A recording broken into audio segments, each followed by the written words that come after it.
The expensive Italian leather shoes hit the pavement with a dull thud as Jonathan Pierce threw them into the back seat of his black Mercedes. His hands shook as he pulled off his $1,000 watch, the same one that had graced the cover of Forbes when they named him CEO of the Year. In the rearview mirror, 3 pairs of confused eyes stared back at him. "Daddy, why are you taking off your nice clothes?" 6-year-old Emma asked, her small voice cutting through the tension that filled the car like smoke. Jonathan's throat tightened as he struggled with the worn jeans and faded t-shirt he'd bought from a thrift store that morning. The fabric felt rough against his skin, so different from the silk shirts he was used to. "We're playing a game, sweetheart," he said, his voice barely steady. "Daddy needs to pretend to be someone else today." Lucas, always the practical one of his triplets, frowned. "But lying is bad, Daddy. You told us never to lie." The words hit Jonathan like a punch to the gut. He caught his son's eyes in the mirror, seeing his own dark brown eyes reflected back at him. All 3 children had inherited his eyes, the same ones that had once looked at him with such trust before their mother left. Before she decided that being a mother to 3 6-year-olds was too much work, even with all his money. "Sometimes grown-ups have to do things that seem wrong to protect the people they love," Jonathan said, hating how the words tasted in his mouth. He pulled his hair out of its neat style, making it look messy and unkempt. The man in the mirror looked nothing like the billionaire CEO who commanded boardrooms and made million-dollar deals before breakfast. Sophie, the quietest of his 3 children, pressed her face against the window. "Are we poor now, Daddy?" The question broke something inside Jonathan's chest. These children had never known want, never known what it felt like to worry about money or wonder where their next meal would come from. They lived in a mansion with more rooms than they could count, had nannies and tutors and anything money could buy. But the one thing money couldn't buy was what they needed most: a mother who would love them not for what they could give her, but for who they were. "No, baby girl, we're not poor," Jonathan said, reaching back to squeeze Sophie's small hand. "We're just pretending. And after today, if this lady is as special as I hope she is, maybe we won't have to pretend about anything else ever again." The truth was, Jonathan Pierce was terrified. At 32, he'd built an empire worth over $2 billion. He could buy companies with a phone call, had politicians asking for his opinion, and moved through the world with the confidence of a man who'd never met a problem money couldn't solve. But sitting in this car about to meet Candace Washington for their first date, he felt as vulnerable as a teenager asking someone to prom. Emma unbuckled her seatbelt and climbed over to the front seat, something he usually wouldn't allow but today seemed too small to matter. She put her little hands on his cheeks, forcing him to look at her. "Daddy, you look scared." Jonathan's heart clenched. Emma had always been too perceptive for her own good, too good at reading the emotions he tried to hide. "Maybe I am a little scared, Em." "Why?" Lucas asked, leaning forward between the seats. "You're never scared of anything." "Because," Jonathan said, taking a deep breath, "today I'm going to meet someone who might become very important to all of us. And I need to know if she'll love us for who we are inside, not for what we have." The children exchanged glances, the kind of silent communication that only siblings who'd shared everything from birth could manage. Finally, Sophie spoke up. "Is she going to be our new mommy?" Jonathan's hands tightened on the steering wheel. The question he'd been dreading, the hope he'd been trying not to let grow in his own heart. "I don't know, sweetheart. But I hope so. I really, really hope so." He'd met Candace Washington 3 weeks ago at a charity event. She'd been volunteering at the Children's Hospital booth, her bright smile lighting up her beautiful face as she painted butterfly designs on kids' faces. She hadn't recognized him, hadn't known about his money or his company. She'd just seen a man standing alone, watching his children play, and had struck up a conversation about how proud he must be of them. When she'd agreed to a date, Jonathan had felt something he hadn't experienced in years: genuine hope. But then the doubt crept in, the same doubt that had poisoned every relationship since his wife left. Was she interested in him or in what she thought he could give her? Would she treat his children like treasures or like accessories to a wealthy lifestyle? So he'd come up with this plan. This test. He would pretend to be struggling financially, just a single dad trying to make ends meet. If Candace could love them when she thought they had nothing, then maybe, just maybe, she could love them when she learned they had everything. The diner where they'd agreed to meet came into view, its neon sign flickering against the gray afternoon sky. Jonathan's palms were sweating as he pulled into the parking lot, the Mercedes looking out of place among the older cars. He made a mental note to trade it for something more modest tomorrow if this went well. "Remember," he said, turning to face his children, "today Daddy works at a small office and we live in a regular house and we don't have very much money. Can you help me with this game?" The triplets nodded solemnly, understanding in the way that children do when something is important to the adults they love. Emma reached over and smoothed down his messy hair with her small hands. "You still look like the best daddy in the world," she said simply. Jonathan's eyes burned with tears he couldn't let fall. He pulled all 3 children into his arms, breathing in their familiar scent of strawberry shampoo and childhood innocence. "I love you 3 more than all the stars in the sky," he whispered. "More than all the fish in the sea," Lucas added, continuing their family saying. "More than all the books in the world," Sophie finished softly. Jonathan kissed each of their heads, tasting the salt of his own tears.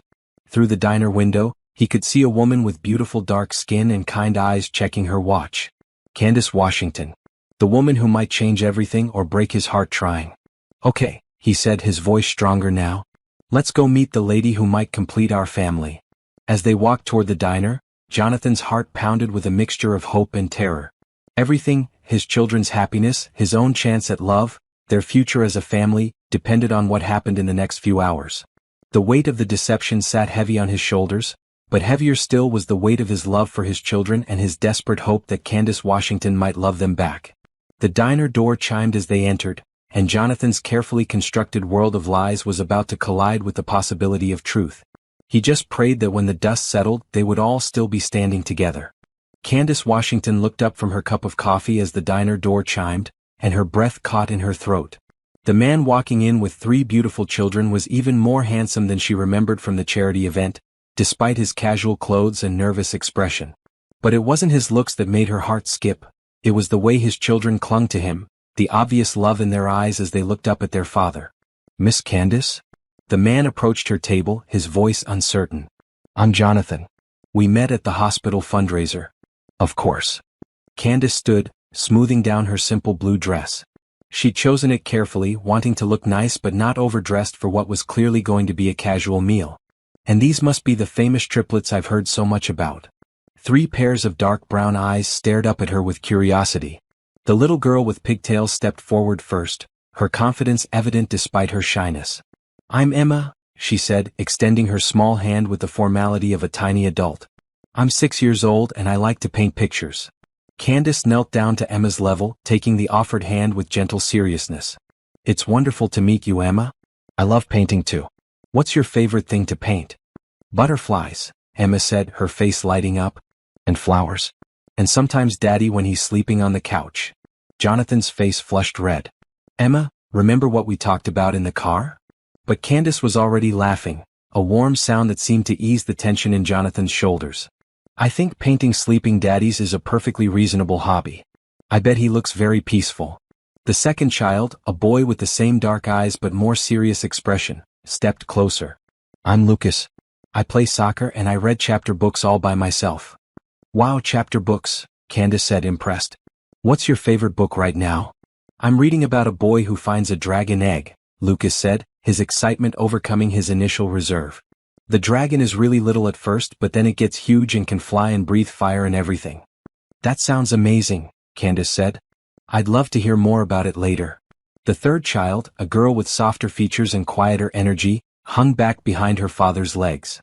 Jonathan's hand found her head, stroking her hair gently. "This is Sophie," he said softly. "She's a little shy at first but she's got the biggest heart of anyone I know." Candace didn't try to force interaction with Sophie. Instead, she simply smiled and said, "Hi, Sophie. I like your pretty dress. Pink is such a lovely color on you." Sophie peeked out from behind Jonathan's legs and whispered, "Thank you." They settled into the booth, the children sliding in across from Candace while Jonathan took the outside seat. The diner was busy with the lunch crowd, filled with the sounds of clinking dishes and casual conversation. It was the kind of place where families came for comfort food and good prices, not romance or impression-making. Jonathan picked up the menu with hands that trembled slightly, his eyes scanning the prices with what looked like careful consideration. Candace noticed how he lingered on the cheaper items, how his jaw tightened when Emma pointed to the kids' meal with the toy. "Daddy, can I get the chicken nuggets with the toy?" Emma asked hopefully. "We'll see, sweetheart," Jonathan said, his voice strained. "Let's look at all the options first." Candace's heart ached watching him struggle. She could see how much he wanted to give his children everything they asked for, and how hard it was for him to hold back. Without making a big deal of it, she leaned forward. "You know what? I heard the grilled cheese here is supposed to be amazing," she said to Emma. And I think it comes with chips and a pickle. Would you want to try that instead? Emma's face fell slightly, but she nodded. Okay. I like grilled cheese too. Lucas was studying the menu with the seriousness of a financial analyst. The hamburger is $3 less than the chicken strips, he said quietly to his father. Jonathan's face crumpled for just a moment before he composed himself. The hamburger sounds perfect, buddy. Sophie didn't say anything, just pointed to the cheapest item in the kids section. A peanut butter and jelly sandwich. Candace felt something break inside her chest. These children were so young, but they were already learning to make do with less, to spare their father's feelings by choosing the cheapest options. The love between them was so obvious, so pure, that it made her eyes burn with tears she couldn't shed. When the waitress came, Jonathan ordered carefully, 3 kids' meals from the budget options and a cup of coffee for himself. And what can I get you, Han? The waitress asked Candace. I'll have the grilled chicken salad, Candace said, then added casually, and could we also get an order of those chicken nuggets? I'm curious to try them. Jonathan started to protest. Candace, you don't have to. I'm really hungry, she said with a smile. And I love trying new things. Plus, I have a feeling someone might help me finish them if they're too much for me. Emma's eyes lit up like Christmas morning. Really? You'd share with me? Of course, Candace said. That's what friends do, right? As they waited for their food, Candace found herself genuinely charmed by the children. Emma chattered away about her art class and her teacher Mrs. Rodriguez, who let her use the special glitter. Lucas told her about his soccer team and how he'd scored 2 goals last weekend. Even Sophie began to warm up, showing Candace the small stuffed rabbit she carried in her pocket. What's your bunny's name? Candace asked gently. Coco, Sophie whispered. Because she's brown like hot chocolate. That's a perfect name, Candace said. Does Coco like adventures? Sophie nodded, pulling the rabbit out fully and setting it on the table. She goes everywhere with me. She gets scared sometimes, but I tell her everything's going to be okay. Jonathan's eyes filled with tears. He quickly blinked away. Candace pretended not to notice, but her heart ached for this man who was clearly trying so hard to be everything his children needed. When the food arrived, Candace made good on her promise, sharing the chicken nuggets with Emma and even offering some to the boys. She asked Lucas about his book, listened to Emma's detailed explanation of her art project, and gently encouraged Sophie to tell her about Coco's favorite hiding spots. But it was Jonathan who captured her attention most. She watched how he cut up Sophie's sandwich into perfect triangles without being asked, how he automatically handed Lucas extra napkins because he knew his son was a messy eater, how he tucked Emma's hair behind her ear when it fell into her food. Every gesture spoke of a man who knew his children completely, who loved them with every fiber of his being. When the check came, Jonathan's face went pale. Candace saw him counting the bills in his wallet twice, his hands shaking slightly as he calculated. The total was more than he'd expected, she could tell, probably because of the chicken nuggets she'd ordered. Jonathan, she said quietly, leaning across the table, would you let me contribute to lunch? I ordered extra food and it seems only fair. No, he said quickly, his pride clearly stung. I asked you out. I can handle it. But Candace could see the stress in his eyes, the way his jaw clenched as he counted his money one more time. Without making a scene, she excused herself to go to the restroom, catching the waitress on her way. Hi, she said quietly. I'd like to pay for table 7's meal, please. The man with the 3 children. The waitress smiled knowingly. Sweet of you, Han, that your family? Candace felt her cheeks warm. Not yet, she said softly. But I'm hoping they might be someday. When she returned to the table, Jonathan was still struggling with the check. Candace slid back into her seat and placed her hand gently over his. Jonathan, she said, her voice warm but firm. I already took care of it. His head snapped up, his eyes wide with shock and what looked like embarrassment. Candace, you can't. I can't let you. You can and you will, she said simply. Because I wanted to. Because I had a wonderful time with you and your beautiful children. And because sometimes, we all need someone to help us out. Jonathan's eyes filled with tears he couldn't hide. I don't know what to say. Say thank you, Emma piped up. That's what you taught us to say when someone does something nice. Jonathan's laugh was shaky but genuine. Thank you, he said to Candace, his voice thick with emotion. You have no idea what this means to me. But Candace thought she did understand. She saw a man who was struggling, who was doing his best to provide for his children while maintaining his dignity. She saw 3 children who loved their father fiercely and who deserved all the love in the world. And she saw a family that was incomplete, missing the piece that might make them whole. As they walked out of the diner together, Emma slipped her small hand into Candace's free hand. "Miss Candace, are you going to see us again?" Candace looked down at the little girl, then over at Jonathan, who was watching them with an expression of hope and fear all mixed together. "If your daddy wants me to," she said softly. "I do," Jonathan said immediately. "I really do."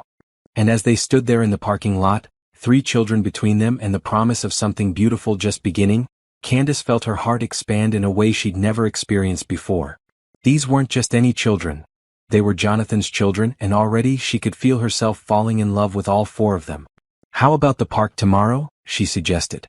"I could pack us a picnic lunch." The children cheered, and Jonathan's smile was brighter than the sun. As Candace drove home later, she couldn't stop thinking about the way Sophie had hugged her goodbye, or how Lucas had made her promise to bring more books next time, or how Emma had whispered that she wanted to paint a picture of Candace for their refrigerator. But mostly she thought about Jonathan. The love in his eyes when he looked at his children, the gratitude in his voice when she'd paid for lunch, and the way her heart had skipped when he'd smiled at her. She was already imagining tomorrow, already planning what sandwiches to pack and what games they might play. What she didn't know was that in his mansion across town, Jonathan Pierce was lying awake in his king-sized bed, staring at the ceiling and wondering how long he could keep up this charade. How long before Candace discovered who he really was? And when she did, would she stay for the love they were building, or would she run like everyone else had? The deception was eating at him, but the memory of her kindness, her easy love for his children, and the way she'd paid for lunch without making him feel small gave him hope. Maybe, just maybe, he'd found someone who could love them for who they were, not what they had. Tomorrow couldn't come fast enough. The morning sun filtered through the curtains of Candace's modest apartment as she packed sandwiches into a worn picnic basket. Her hands moved with practiced efficiency, but her mind was elsewhere, replaying every moment of yesterday's lunch. The way Jonathan's eyes had lit up when she'd offered to pay, the relief that had washed over his face, and most importantly, the way his children had gravitated toward her like flowers turning toward sunlight. She'd barely slept, too excited and nervous about seeing them again. Something about that little family had captured her heart completely. Jonathan seemed like such a good father, working hard to provide for his children despite what were obviously tight finances. And those 3 beautiful babies, they were so well behaved, so loving toward each other and their father. Candace had grown up in a single-parent household herself. Her mother had worked 2 jobs to keep food on the table, and Candace remembered the stress that came with counting every dollar, the way her mother's face would tighten when unexpected expenses came up. She recognized that same look in Jonathan's eyes yesterday, and it had broken her heart. As she packed juice boxes and fruit snacks, her phone buzzed with a text from her best friend Rachel. "Girl, you've been glowing since yesterday. This man must be something special." Candace smiled as she typed back, "It's not just him. It's his kids too. Rachel, I think I'm falling for all 4 of them." 4? Girl, be careful. Single dads can be complicated. But as Candace finished packing the picnic, she didn't feel careful. She felt hopeful in a way she hadn't in years. At 28, she dated her share of men, but none had made her heart race the way Jonathan did. And none had come with 3 little ones who needed love as much as they gave it. When she arrived at Riverside Park, she spotted them immediately. Jonathan was pushing Sophie on a swing while Emma and Lucas raced around the playground equipment. He dressed casually again, worn jeans and a faded blue t-shirt that had seen better days. But he still looked handsome, his dark hair catching the morning light as he smiled at his daughter's delighted squeals. "Miss Candace." Emma spotted her first and came running, her pigtails bouncing. "You came. You really came." "Of course I came," Candace said, kneeling down to catch Emma in a hug. "I promised, didn't I?" Lucas and Sophie quickly joined them, and soon Candace found herself surrounded by 3 chattering children, all talking at once about their morning, their breakfast, and how excited they were about the picnic. Jonathan approached more slowly, his hands shoved in his pockets. "I hope you didn't go to too much trouble," he said, eyeing the well-packed picnic basket. "No trouble at all," Candace assured him. "I love cooking and it's more fun when you have people to share it with." They found a shady spot under a large oak tree and spread out the blanket Candace had brought. As she unpacked the food, she watched Jonathan's face carefully. She'd deliberately packed more than they could eat: sandwiches, chips, fruit, cookies, juice boxes, and water bottles. She wanted to make sure the children had plenty, and she suspected Jonathan might not have been able to afford much for their breakfast. "Wow," Lucas said, his eyes wide. "This is like Thanksgiving." Jonathan's face flushed red. "Lucas, mind your manners." "It's okay," Candace said quickly. I did pack a lot. I always make too much food. My mom says it's a bad habit, but I'd rather have too much than not enough, you know? As they ate, Candace learned more about each of the children. Emma was artistic and outgoing, quick to laugh and always ready with a story. Lucas was thoughtful and curious, asking questions about everything from why the sky was blue to how airplanes stayed up. Sophie was quieter but incredibly sweet, offering to share her cookies and making sure everyone had enough to drink. And Jonathan. Jonathan was a devoted father who clearly put his children first in everything. He made sure they ate before he did, reminded them to say please and thank you, and listened to their stories with the kind of attention that made each child feel like the most important person in the world. Daddy, can we go play on the playground now? Emma asked after finishing her sandwich. May we? Jonathan corrected gently.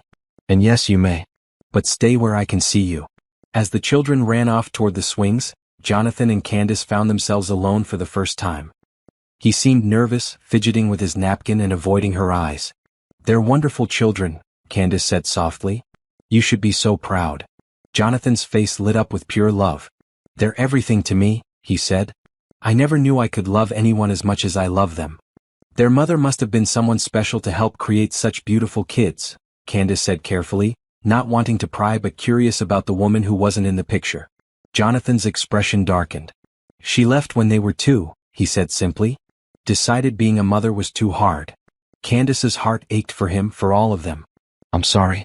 That must have been incredibly difficult. It was, Jonathan admitted. But in some ways it was also a blessing. The kids deserve someone who wants to be here, who chooses them every day. They sat in comfortable silence for a moment, watching the children play.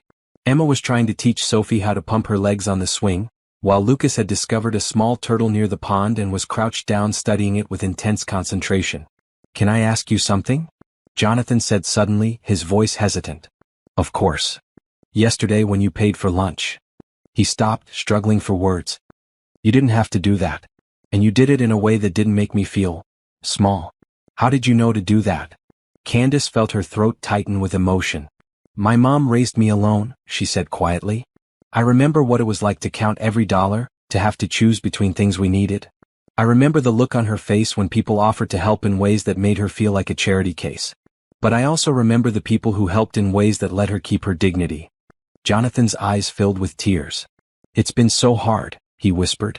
I work as much as I can, but daycare costs so much and they're growing so fast and I want to give them everything. Without thinking, Candace reached over and took his hand. You are giving them everything, she said firmly. You're giving them love and time and attention. You're raising them to be kind and grateful and wonderful. That's worth more than any toy or fancy meal. But they deserve more, Jonathan said, his voice breaking. They deserve a mother who loves them and a house with their own rooms and toys that aren't from garage sales. Jonathan, Candace said, squeezing his hand. Look at them. They both turned to watch the children. Emma was now helping Lucas examine the turtle, while Sophie had found a 4-leaf clover and was carefully picking it to save. They were laughing and talking, completely content with their simple morning at the park. Do they look unhappy to you? Candace asked. Jonathan shook his head, wiping his eyes with his free hand. They look like children who are loved completely, Candace continued. And that's the most valuable thing in the world. They were interrupted by Sophie running back to the blanket, her small face flushed with excitement. Miss Candace, look what I found. She held out the 4-leaf clover, its delicate leaves perfectly formed. Oh my goodness, Candace said, taking the clover with appropriate reverence. Do you know how special this is? 4-leaf clovers are supposed to bring good luck. Really? Sophie's eyes were wide. Really? And you know what? I think you should keep it. Press it in a book so it stays pretty forever. I want to give it to you, Sophie said shyly. For bringing us the picnic and being so nice to Daddy. Candace felt tears prick her eyes. Sweetie, that's so kind of you, but this is your special find. You should keep it. Please? Sophie said. I want you to have good luck. Jonathan watched the exchange with an expression of wonder. His youngest daughter, who was usually so shy with strangers, was offering her precious discovery to this woman who'd shown them such kindness. If you're sure, Candace said softly, accepting the clover. I'll treasure it always. As the afternoon wore on, Candace found herself falling deeper in love with this little family. She pushed the children on swings, helped them feed ducks at the pond, and even joined in their game of tag. Jonathan gradually relaxed, laughing as he chased the children around the playground and smiling more freely than he had the day before. When it was time to pack up, the children were reluctant to leave. "Do we have to go?" Emma asked, hanging on Candace's arm. "I'm afraid so, sweetheart," Candace said. "But maybe we can do this again soon? Tomorrow?" Lucas asked hopefully. Jonathan started to speak, probably to remind his son not to be presumptuous, but Candace answered first. "How about next weekend? Maybe we could go somewhere different, the zoo or the children's museum." The children cheered, but Jonathan looked worried. "Candace, those places, they can be expensive." "My treat," Candace said firmly. "I get a discount at the children's museum through my work, and I've been wanting to visit the new butterfly exhibit anyway." "I can't let you pay for everything," Jonathan protested. "You're not letting me do anything," Candace said with a smile. "I'm choosing to. There's a difference." As they gathered their things, Jonathan pulled Candace aside. "Why are you doing this?" he asked quietly. "Why are you being so kind to us?" Candace looked at him, this man who was working so hard to be everything his children needed, who loved them so completely that it took her breath away. She looked at Emma, who was carefully folding the picnic blanket with the seriousness of a much older child. At Lucas, who was making sure all the trash was picked up because we have to leave the park nice for other families. At Sophie, who was holding Coco the rabbit and whispering to her about their wonderful day. "Because you're worth it," she said simply. "All of you. You're worth kindness and care and good things." Jonathan's eyes filled with tears again. "I don't know how to repay you." "You don't need to repay me," Candace said. "Just let me be part of your lives, okay? Let me care about you and the kids." As they walked back to their cars, Sophie slipped her small hand into Candace's. "Miss Candace?" "Yes, sweetheart. Are you going to be our family now?" The question hung in the air like the four-leaf clover, delicate and full of hope. Jonathan's face went pale, clearly worried that his daughter was being too forward. But Candace knelt down to Sophie's level, her heart full to bursting. "Would you like that?" Sophie nodded solemnly. "We need a mommy. And Daddy needs someone to take care of him too." Candace looked up at Jonathan, seeing her own feelings reflected in his eyes. It was crazy, they'd only known each other for 2 days. But sometimes the heart knows what it wants before the mind can catch up. "I'd like that too," she said softly. "Very much." As they said goodbye, with promises to call during the week and plans for the museum visit, Candace felt something shift inside her. She was no longer just dating Jonathan Pierce, single father of 3. She was falling in love with a family, choosing to become part of something bigger than herself. Driving home, she pressed the four-leaf clover between the pages of a book, smiling as she thought about Sophie's words. Maybe the little girl was right. Maybe they were all about to become a family. What she didn't know was that across town, Jonathan was lying to his children about why they couldn't buy the new shoes Emma needed, why they had to keep living in the small guest house instead of the main mansion, and why Daddy sometimes got phone calls about business deals worth millions of dollars. The weight of his deception was growing heavier every day, but so was his love for Candace. Soon he would have to choose between the truth and the woman who was becoming everything he'd ever hoped for. But for now he held on to the memory of her hand in his, her easy love for his children, and the way she'd made them all feel like they deserved good things. Tomorrow would bring new challenges, new lies to maintain, and new reasons to hope that love might be stronger than deception.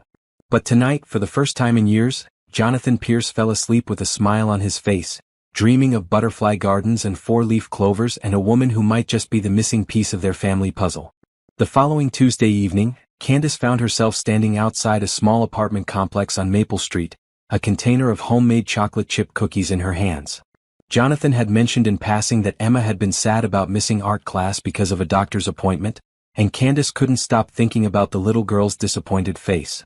She debated whether to stop by unannounced, but her heart had won over her head. These children were quickly becoming as important to her as her own family, and the thought of Emma being sad made her chest ache. The building was older but well-maintained, with neat flower boxes under each window and a freshly painted front door. As Candace climbed the stairs to apartment 2B, she could hear the sounds of family life through the thin walls, children laughing, the murmur of television, the clatter of dinner dishes. When she knocked, the voices inside went quiet for a moment before footsteps approached the door. "Just a minute," came Jonathan's voice, followed by some shuffling and what sounded like him telling the children to sit down. When the door opened, Jonathan's face showed surprise, then pleasure, then something that looked almost like panic. He was wearing the same worn jeans from their park date and a t-shirt with a small hole near the left shoulder. "Candace, he said, his voice slightly strained. I wasn't expecting. I mean, this is a surprise. I hope it's an okay surprise, Candace said, suddenly second-guessing her decision to come. I brought cookies for Emma since she missed art class. But if this is a bad time? Miss Candace. Emma's voice called from inside the apartment, followed by the sound of running feet. Emma appeared at her father's side, her face lighting up like Christmas morning. Daddy, Miss Candace is here. Before Jonathan could respond, Lucas and Sophie had joined Emma at the door. All three children looked delighted to see her, their excitement infectious. Did you really bring cookies? Lucas asked, trying to peer around his father to see the container in Candace's hands. I did, Candace said, smiling at their enthusiasm. I thought maybe we could have a little after-dinner treat. Can Miss Candace come in, Daddy? Sophie asked, tugging on Jonathan's t-shirt. Please? Jonathan hesitated, his eyes darting back toward the apartment. Well, the place is a bit messy and we haven't finished cleaning up from dinner. I don't mind mess, Candace said gently. I promise I'm not here to judge anything. I just wanted to see Emma and bring her something to cheer her up. The children immediately began pulling at their father's arms, begging him to let Candace come in. Finally, with obvious reluctance, Jonathan stepped aside. Okay, but just for a few minutes, he said. And you three need to finish your homework first. The apartment was small but spotlessly clean. The living room held a worn but comfortable-looking couch, a coffee table that had seen better days, and a small television on a simple stand. The walls were decorated with Emma's artwork, colorful paintings and drawings hung at child height, creating a gallery that spoke of a father who celebrated his daughter's creativity even when money was tight. What struck Candace most was how much love filled the small space. Family photos covered every available surface. Pictures of the triplets as babies, their first days of school, birthday parties, and quiet moments at home. The apartment might have been modest, but it was clearly a home in every sense of the word. Sorry about the mess, Jonathan said, quickly gathering up some toys from the floor. 3 kids in a small space, you know how it is. It's perfect, Candace said honestly. It feels like a real home. Warm and lived in and full of love. Emma tugged on Candace's hand. Want to see my room? I share with Sophie, but I have my own side. I'd love to see it, Candace said. The children's bedrooms were tiny, with bunk beds taking up most of the space. But every inch had been used thoughtfully. Emma and Sophie's room had fairy lights strung around the ceiling. And a small bookshelf overflowing with picture books. Lucas's room was decorated with soccer posters and had a small desk where his homework was neatly arranged. Daddy made the fairy lights work even though some of them were broken, Emma said proudly, pointing to the ceiling. He fixed them with tape and everything. Candace's heart squeezed as she imagined Jonathan carefully repairing each tiny bulb, determined to give his daughter something magical even if it cost almost nothing. They're beautiful, she said. They make the whole room look like a fairy palace. When they returned to the living room, Jonathan was in the kitchen area, washing dishes by hand. The kitchen was barely big enough for one person, with a small refrigerator covered in the children's artwork and a table that seated 4 if everyone squeezed in tight. Can I help? Candace offered. No, I've got it, Jonathan said quickly. You're a guest. But Candace was already picking up a dish towel. My mama always said many hands make light work, she said, beginning to dry the dishes he'd washed. Besides, I like helping. They worked in comfortable silence, their hands occasionally brushing as he handed her clean dishes. Candace noticed how carefully Jonathan washed each plate and cup, how he made sure everything was spotless before putting it away. She also noticed that there weren't many dishes, just enough for one meal, as if he'd learned to be economical with everything, even cleanup. Daddy, Emma called from the living room where she was supposed to be doing homework. Can we have the cookies now? After homework, Jonathan called back. And that means actually doing it, not just staring at the paper. Candace smiled. Mind if I help them? I used to tutor kids at the community center. You don't have to. I want to, Candace said firmly. Besides, I was a teacher's aide for a while. I miss working with kids. Jonathan's face showed surprise. You were a teacher's aide? For 2 years right after college, Candace said. I loved it, but the pay wasn't enough to cover my student loans. So I moved to office work, but I still volunteer when I can. She settled on the floor with the children, helping Lucas with his math problems and listening to Sophie practice reading. Emma was working on a worksheet about butterflies, carefully coloring each wing with different patterns. Miss Candace, Emma said, looking up from her coloring, do you think butterflies are happy when they're flying? I think they must be, Candace said. Flying looks like the most freeing thing in the world. I want to fly someday, Emma said dreamily. Maybe in an airplane, or maybe I'll just grow wings like the butterflies. You know what? Candace said, an idea forming. There's a butterfly garden at the zoo. Real butterflies that you can walk among. Would you like to visit it this weekend? All three children looked up excitedly, but their enthusiasm dimmed when they looked toward their father. That sounds expensive, Lucas said quietly with the practicality that broke Candace's heart. Actually, Candace said carefully, I have a membership that lets me bring guests. It wouldn't cost anything extra. Jonathan appeared in the doorway, having finished the dishes. His face showed the same mixture of gratitude and pride that Candace was beginning to recognize. Candace, you're too generous, he said. I can't keep letting you pay for everything. You're not letting me do anything, Candace said, repeating what was becoming her standard response. I'm choosing to spend time with people I care about. But why? Jonathan asked, his voice almost pleading. Why do you care so much about us? Candace looked around the small apartment, at the three children who had gathered around her like she belonged there, at the man who was working so hard to give his family everything he could. She thought about her own childhood, about her mother's struggles, and about all the people who had helped them along the way. Because everyone deserves kindness, she said simply. Because your children are amazing and you're an incredible father, and because... She paused, feeling heat rise in her cheeks. Because I'm falling in love with all of you. The words hung in the air like a blessing. The children looked between the adults with wide eyes, sensing that something important had just happened. Really? Sophie asked quietly. You love us. I really do, Candace said, opening her arms. Sophie immediately climbed into her lap, followed by Emma. Lucas hung back slightly, but when Candace extended her hand to him, he took it and settled beside her on the floor. Jonathan's eyes filled with tears. Candace. I know it's fast, she said, looking up at him while holding his children close. I know we've only known each other a few days. But some things don't need time to be true. The cookies. Emma suddenly remembered, wiggling in Candace's lap. Can we have the cookies now? Please? Jonathan laughed, wiping his eyes. Yes, sweetheart. I think we can have cookies now. As they sat around the small table sharing chocolate chip cookies and milk, Candace felt a completeness she'd never experienced before. The children chattered about their day, asked her questions about her job, and made plans for the weekend trip to the butterfly garden. Miss Candace, Lucas said, chocolate on his chin, are you going to marry our daddy? Jonathan nearly choked on his milk. Lucas. What? Lucas asked innocently. That's what people do when they love each other, right? They get married and become a family? Candace felt her cheeks burn, but she couldn't help smiling at the boy's logic. Well, she said carefully, that's something your daddy and I would need to talk about. But I do hope I get to be part of your family, in whatever way works best for everyone. I vote yes, Emma said, raising her hand like she was in school. All in favor of Miss Candace being our new mommy? 3 small hands shot up into the air. Jonathan buried his face in his hands, mortified by his children's boldness but also clearly touched by their enthusiasm. Kids, he said, his voice muffled, you can't just vote on something like that. Why not? Sophie asked. We vote on what movie to watch and what to have for dinner. Because it's more complicated than that, Jonathan said, lifting his head. Miss Candace might not want to be anyone's mommy. She has her own life, her own dreams.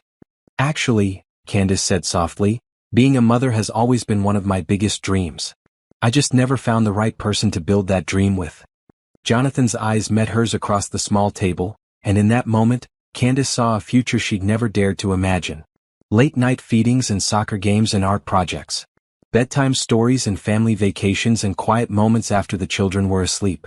A love big enough to encompass all of them. So is that a yes? Emma asked hopefully. It's a let's see what happens, Candace said diplomatically. Good things take time to grow, just like butterflies. As the evening wound down, the children reluctantly prepared for bed. Candace helped tuck them in, reading Sophie a story, listening to Lucas's prayers, and admiring Emma's latest drawing, a picture of their family at the park, with Candace included right in the middle. Sweet dreams, she whispered, kissing each child's forehead. I'll see you this weekend. Jonathan walked her to the door, his hands shoved deep in his pockets. I'm sorry about what they said, he began. About marriage and voting and all that. They get excited and don't think. Jonathan, Candace interrupted, placing her hand on his arm. Don't apologize for them loving me. It's the most beautiful gift anyone's ever given me. But it's too much pressure, he said. Too fast.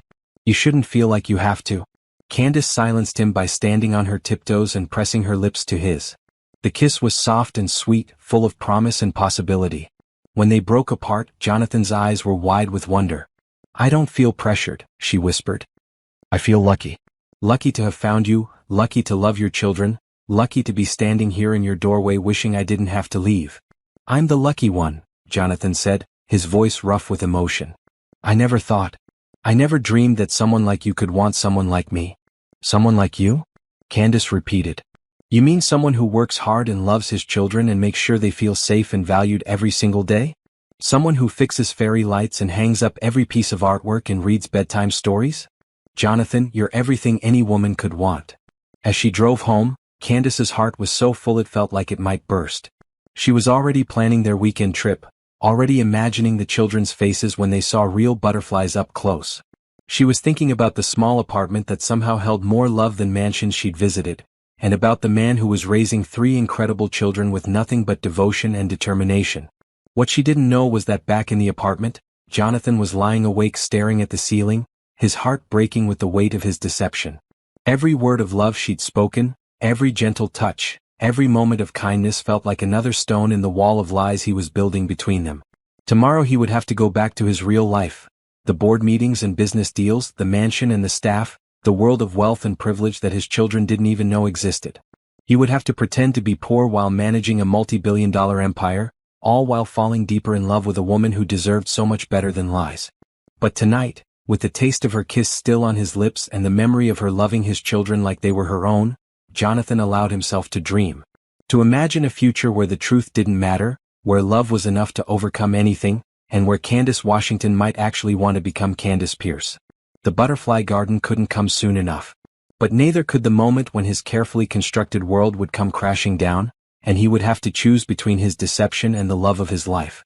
Saturday morning arrived with the promise of magic. Candace had barely slept, too excited about taking the children to the butterfly garden. She packed a small backpack with snacks, wet wipes, and a camera to capture their reactions to seeing real butterflies up close. When she arrived at the apartment complex, she found Jonathan waiting outside with the children, all of them dressed in their best clothes. Emma wore a yellow sundress with tiny flowers, Sophie had on a pink outfit with butterfly clips in her hair, and Lucas sported his cleanest jeans and a polo shirt that looked like it had been carefully pressed. Good morning, beautiful people, Candace called out as she parked. Miss Candace. The children ran to her car, their excitement infectious. Are we really going to see real butterflies? We really are, Candace confirmed, hugging each child. And they're going to love meeting you. Jonathan approached more slowly, and Candace noticed he looked tired, like he hadn't slept well. Dark circles shadowed his eyes, and there was a tension in his shoulders that hadn't been there during their previous meetings. Everything okay? She asked quietly as they walked toward her car. Just work stuff, he said with a forced smile. Nothing important. The drive to the zoo was filled with the children's chatter about butterflies they'd seen in books, questions about how butterflies ate, and Emma's detailed plans to paint butterfly pictures when they got home. Jonathan sat in the passenger seat, occasionally joining the conversation but mostly staring out the window with a distant expression. The butterfly garden was everything Candace had hoped it would be. The moment they stepped into the enclosed tropical environment, the children's eyes went wide with wonder. Hundreds of butterflies in every color imaginable fluttered through the air, brilliant blue morphos, delicate orange monarchs, and tiny yellow sulfurs that looked like flying flowers. Daddy, look! Sophie whispered, pointing to a large black and orange butterfly that had landed on a nearby flower. It's so pretty. They're all pretty, sweetheart, Jonathan said, his mood lifting as he watched his children's amazement. Emma stood perfectly still as a small blue butterfly landed on her shoulder. Her face lit up with pure joy and she looked at Candace with sparkling eyes. Miss Candace, it chose me. It did, Candace said softly, taking pictures as the butterfly seemed to pose on Emma's shoulder. I think it knows you're an artist. Artists and butterflies understand beauty the same way. They spent 2 hours in the garden, watching the children's delight as butterflies landed on their hands, hair, and clothes. Lucas was fascinated by the chrysalises hanging from branches, asking detailed questions about metamorphosis. Sophie followed a particularly large butterfly around the garden with the patience of a dedicated scientist. And Emma tried to memorize every color and pattern, already planning her next artwork. But it was during lunch at the zoo's cafe that things took an unexpected turn. "Miss Candace," Lucas said, biting into his sandwich, "our daddy has a really big house too." Jonathan's face went pale. "Lucas, eat your lunch." "But he does," Emma chimed in. "It's huge with lots of rooms and a big yard and—" "Girls," Jonathan said sharply, his voice strained. "We talked about this." Candace looked between Jonathan and the children, confusion clear on her face. "I don't understand. You live in the apartment on Maple Street." The children exchanged glances, clearly realizing they'd said something wrong but not understanding what. "We do live there now," Sophie said quietly. "But our real house is much bigger. Daddy says we can't live there right now because it needs repairs," Jonathan said quickly, his voice tight. "Lots of repairs. The apartment is temporary." "Oh," Candace said, though something in Jonathan's expression made her feel like there was more to the story. "That must be difficult, having to live in a smaller space while your house is being fixed." "It's okay," Emma said brightly. "The apartment is cozy. And we like it better because you can visit us there." After lunch, they visited the elephant exhibit and the children's petting zoo, but Candace noticed that Jonathan remained tense and distracted. Several times she caught him checking his phone with a worried expression, and when it rang during their visit to see the lions, he stepped away to take the call. "Sorry," he said when he returned, shoving the phone back in his pocket. "Work emergency. On a Saturday?" Candace asked. "Unfortunately, yes," Jonathan said, not meeting her eyes. "The life of a office worker. Sometimes things can't wait." As they drove home, the children fell asleep in the back seat, exhausted from their exciting day. Candace glanced over at Jonathan, who was staring out the window again. "Jonathan," she said softly, "is everything really okay? You seem worried about something." "I'm fine," he said automatically, then sighed. "Actually, no. I'm not fine. Work has been stressful lately. Money's tight and there are some decisions I need to make that could affect the kids." Candace's heart ached for him. "If there's anything I can do to help." "You do help," Jonathan said, turning to look at her. "More than you know. Today, seeing them so happy, watching you love them like they're your own, it reminded me what really matters." When they arrived at the apartment complex, the children woke up reluctantly, still drowsy from their nap. As they walked up the stairs, Emma tugged on Candace's hand. "Miss Candace, will you come inside? I want to show you the butterfly picture I started yesterday." "Of course, sweetheart." But when Jonathan unlocked the apartment door, Candace immediately noticed something different. The space felt smaller than before, more cramped. And there were boxes stacked in the corner that hadn't been there on Tuesday. "Are you moving?" she asked. "Maybe," Jonathan said evasively. "We might need to find something more affordable." Candace's heart sank. More affordable? But this place is already so small for 4 people. "It's what we can manage right now," Jonathan said, his voice tight with shame. While the children scattered to play, Candace noticed other things that bothered her. Jonathan's phone kept buzzing with what sounded like important calls, but he kept declining them. There was a stack of mail on the counter that included what looked like business documents mixed in with utility bills. And in the kitchen, she noticed that the refrigerator was nearly empty except for basics like milk and bread. "Jonathan," she said carefully, "when was the last time you went grocery shopping?" "A few days ago," he said, but he wouldn't meet her eyes. "Would you let me cook dinner for everyone tonight? I noticed there isn't much here, and I'd love to make something special for the kids after such a wonderful day." Jonathan started to protest, but the children overheard and began begging for Miss Candace to cook for them. Faced with their enthusiasm, he reluctantly agreed. Candace drove to the nearby grocery store, her mind spinning with questions. Something wasn't adding up about Jonathan's situation. He spoke like an educated man, his children were well-mannered and intelligent, and there were little things about him that suggested he was used to better circumstances. But clearly they were struggling financially more than she'd initially realized. She returned with bags full of groceries, ingredients for spaghetti and meatballs, fresh vegetables for a salad, and the fixings for homemade garlic bread. She also included some breakfast items and snacks for the children, things she'd noticed were missing from their kitchen. "Candace," Jonathan protested when he saw all the bags, "this is too much." "I can't." "You can and you will," she said firmly. "Because I care about you and the kids and because everyone deserves a good meal." As she cooked, the children gathered around the small kitchen, chattering about their day and helping where they could. Emma carefully tore lettuce for the salad, Lucas set the table with the precision of a much older child, and Sophie helped stir the sauce. But it was Jonathan who captured Candace's attention. She watched him interact with his children, the easy love between them, the way he knew exactly what each child needed before they asked. He helped Emma reach the salad tongs, reminded Lucas to put napkins at each place setting, and lifted Sophie so she could see into the pot. "You're an amazing father," Candace said quietly as they worked side by side in the tiny kitchen. "I try," Jonathan said, his voice thick with emotion. "They deserve so much better than what I can give them." "They have what matters most," Candace said, touching his arm. "They have a father who loves them completely." Dinner was a lively affair, with the children recounting their favorite parts of the day and making plans for future adventures. As Candace watched them laugh and talk, she felt that familiar sensation of completeness, like she was exactly where she belonged. After dinner, as she helped clean up, her phone rang. It was her supervisor from work, calling about a project deadline that had been moved up. "I'm sorry," she said to Jonathan after ending the call. "I have to go home and finish some work tonight. But this was such a perfect day." The children were disappointed that she had to leave, but they each hugged her goodbye with promises to dream about butterflies. "Thank you," Jonathan said as he walked her to the door. "For today, for dinner, for everything. I don't know how to repay you." "You don't need to repay me," Candace said, standing on her tiptoes to kiss his cheek. "Just keep being the wonderful man and father you are." As she drove home, Candace couldn't shake the feeling that there were pieces of Jonathan's story she wasn't getting. The business calls, the mention of a bigger house, the way he sometimes spoke like someone used to making decisions rather than taking orders. It all suggested there was more to his situation than simple financial hardship. But what bothered her most was the sadness she saw in his eyes, the weight he seemed to be carrying beyond just money troubles. Whatever Jonathan was dealing with, she wanted to help. These weren't just people she was dating anymore. They were becoming her family, and she would do whatever it took to protect and support them.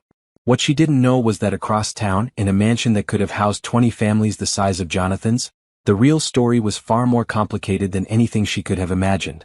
In his home office, surrounded by the trappings of enormous wealth, Jonathan Pierce sat staring at a photo of Candace with his children at the butterfly garden.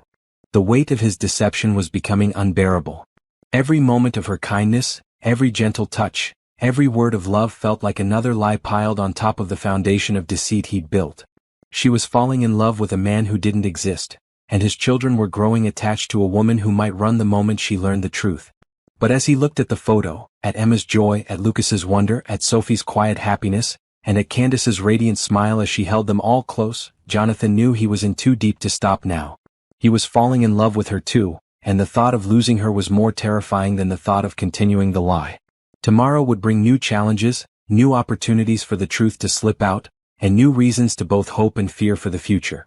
But tonight, he held on to the memory of her hand in his, her laughter in his kitchen, and the way she'd looked at his children like they were the most precious things in the world. The truth would come out eventually, it always did. But maybe if he was lucky, love would be stronger than lies. Maybe Candace Washington was the kind of woman who could forgive the unforgivable and love him anyway. He could only hope he wouldn't destroy everything before he found the courage to find out. 3 weeks had passed since the butterfly garden, and Candace found herself thinking about Jonathan and the children constantly. They'd fallen into a comfortable rhythm. She visited them twice during the week and spent most of Saturday or Sunday with them. Each visit deepened her love for the little family and strengthened her conviction that they belonged together. But she'd also begun to notice things that didn't quite add up. It was a Thursday evening, and she'd stopped by the apartment after work with takeout Chinese food, knowing that Jonathan had mentioned working late and probably wouldn't have time to cook. The children were thrilled to see her, as always, gathering around her like she was the sun and they were planets in her orbit. "Miss Candace." Sophie ran to her, holding up a drawing. "Look what I made in school today." The drawing showed a family of stick figures, a tall man, a woman with curly hair, and 3 children. Above them, in Sophie's careful printing, were the words, "My family." "It's beautiful, sweetheart," Candace said, her heart swelling. "Who are all these people?" "That's Daddy, and that's you, and that's me and Emma and Lucas," Sophie said proudly. "My teacher said we should draw our families, so I drew ours." Candace felt tears prick her eyes. In Sophie's innocent mind, they were already a family. The thought filled her with joy and terror in equal measure. "Did you show this to Daddy?" Candace asked. "He cried when he saw it," Emma said matter-of-factly. "But they were happy tears. Right, Daddy?" Jonathan emerged from the kitchen, his face slightly red. "Right, sweetheart. Very happy tears." As they ate dinner around the small table, Candace noticed Jonathan checking his phone repeatedly.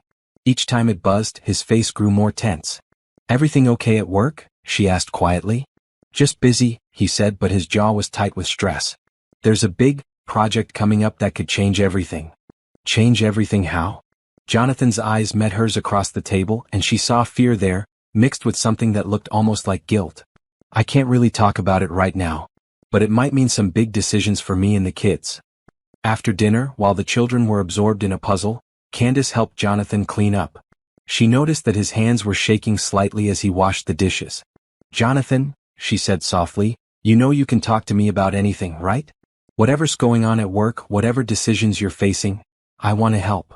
"You do help," he said, his voice thick with emotion. "More than you know. Having you here, seeing how much you love the kids, it's the only thing keeping me sane right now." "But there's something you're not telling me," Candace said gently. "I can see it in your eyes. You're scared about something." Jonathan stopped washing dishes and turned to face her, his eyes filled with pain. "What if I told you something that changed everything? What if there were things about me that you didn't know, things that might make you see me differently?" Candace's heart began to race. "What kind of things?" Before Jonathan could answer, his phone rang. He glanced at the screen and his face went pale. "I have to take this," he said apologetically. It's important." He stepped out onto the small balcony, closing the door behind him. Candace could see him through the glass, pacing back and forth as he spoke in urgent, hushed tones. At one point, he ran his hands through his hair in a gesture of frustration she was beginning to recognize. "Is Daddy okay?" Lucas asked, appearing at her side.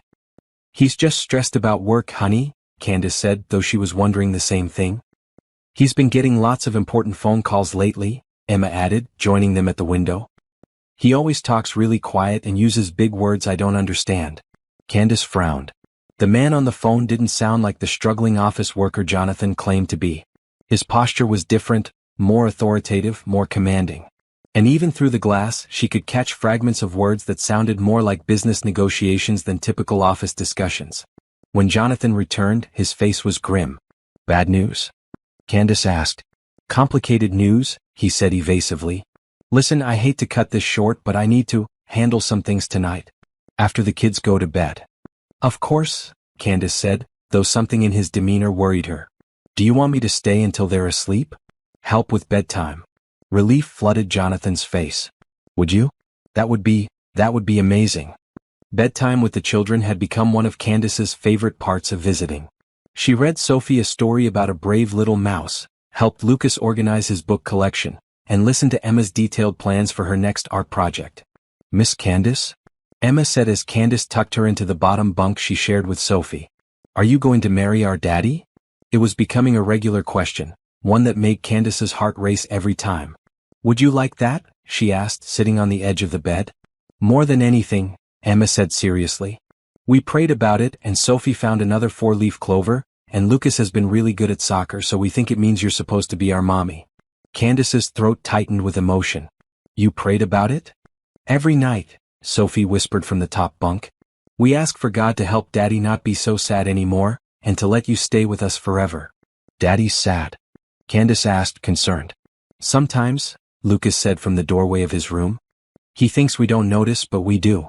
He gets this look on his face like he's worried about something big. But when you're here, he smiles for real." After the children were finally asleep, Candace found Jonathan sitting at the kitchen table with his laptop open and papers spread everywhere. The documents looked official and important. Nothing like what she'd expect from a simple office job. "Sorry about the mess," he said, quickly closing the laptop and gathering the papers. "Just some work stuff I need to finish." But not before Candace caught a glimpse of a letterhead that made her do a double take. Pierce Industries. She'd heard of the company, everyone had. It was one of the largest corporations in the state, involved in everything from real estate to technology to charitable foundations. "Pierce Industries?" she said before she could stop herself.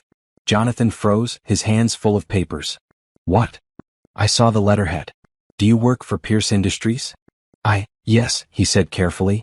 "I do some work for them. Consulting stuff. Nothing major." But something in his voice didn't ring true. Candace had worked in offices long enough to recognize the difference between an employee and someone with real authority, and everything about Jonathan's demeanor during that phone call had screamed executive, not consultant. That must be interesting work, she said, watching his face carefully. Sometimes, he said, not meeting her eyes. Look, Candace, I should probably get to this work. It's really important and I need to have it done by morning. Candace felt like he was trying to get rid of her, but she nodded. Of course. I should head home anyway. I have an early meeting tomorrow. As she gathered her purse and jacket, Jonathan walked her to the door. In the hallway, away from the children's rooms, he pulled her into his arms. Thank you, he whispered against her hair. For dinner, for helping with bedtime, for being so good to them. To all of us. I love you, Candace said simply. All of you. Whatever's going on at work, whatever decisions you're facing, we'll figure it out together. Jonathan's arms tightened around her. What if things change? What if circumstances were different than you think they are? Then we'd adapt, Candace said, pulling back to look at his face. Jonathan, love isn't about circumstances. It's about choosing each other whatever comes. The pain in his eyes was so intense it took her breath away. I hope you mean that, he whispered. I do, she said firmly. Now stop worrying and go finish your work. I'll call you tomorrow. As she drove home, Candace couldn't shake the feeling that Jonathan was keeping something important from her.